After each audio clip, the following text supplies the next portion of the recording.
ಈ ಒಂದು ಪ್ರಕರಣದಲ್ಲಿ ಗಂಡ ಹೆಂಡತಿ ಮಧ್ಯೆ ದುಡ್ಡಿನ ವಿಚಾರವಾಗಿ ಅವಾಗವಾಗ ಮನೆ ನಡೆಸೋ ವಿಚಾರವಾಗಿ ಸ್ವಲ್ಪ ಗಲಾಟೆ ಆಗ್ತಾಯಿತ್ತು.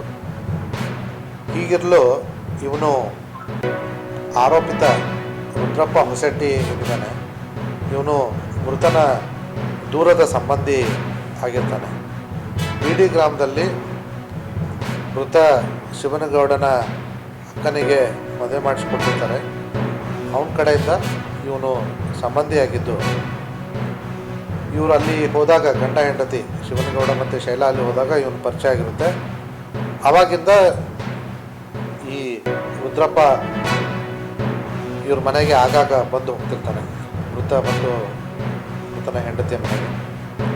ಹಾಗಾಗಿ ಇವ್ರ ಪರಿಚಯ ಸಾಕಷ್ಟು ಆಗಿರುತ್ತೆ.